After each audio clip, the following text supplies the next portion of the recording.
Egypt has begun voting today in what's meant to be the first free and fair election in the country's history. The run-up to the vote has been violent and bloody, with clashes across the country between protesters and security forces. And there are fears that 9 months after the revolution, which toppled Hosni Mubarak, the military will not concede power to a civilian government. ABC correspondent Michael Vincent reports from Cairo. After 60 years, a vote that will finally be counted. I'm here this time because I feel like my vote has value. Before this, our vote wasn't valued at all. This is one of the first polling booths open in this drawn-out 4-month election process. In order to provide security for judges who will be scrutinising the poll, the interim military government decided to take its time. The Egyptians will vote for a lower house and then the upper house of parliament. Each vote taking place at different districts over a series of weeks. Then mid-next year, they will be able to elect a president, if the military keeps its promises. They've lied when they came and swore that they're going to protect Egypt and the revolution, and every single day they prove that they're only selfish and that they're only trying to maintain or safeguard their political gains since the revolution. It was a costly fight to topple former President Hosni Mubarak. Ahmed Naguib was there when the revolution began.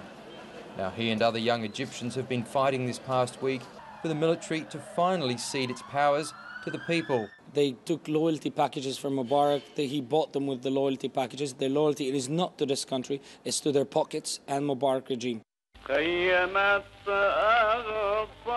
The Muslim Brotherhood has not been formally supporting the current protests in Tahrir Square and around the country. The Islamist organisation wants the elections to go ahead. The Brotherhood, long outlawed under Mubarak, is now the largest political organisation. Its Freedom and Justice Party is expected to win up to 40% of the vote. But crucially, the military will still decide the cabinet. Some suspect the Brotherhood has cut a deal with the military to gain power. And once they are in government, they will not investigate corruption or open the army's books. The Brotherhood, however, is keeping its post-election plans close to its chest. We have several studies for various economic solutions to the problems in Egypt. Once stability is established, we will put forward those ideas once, or if we join the government. Some fear the Muslim Brotherhood want Sharia law.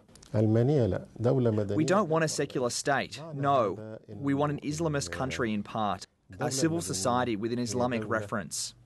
Muslim fundamentalists, the Salafists, are openly campaigning for strict religious laws and are expected to get more than 10% of the vote.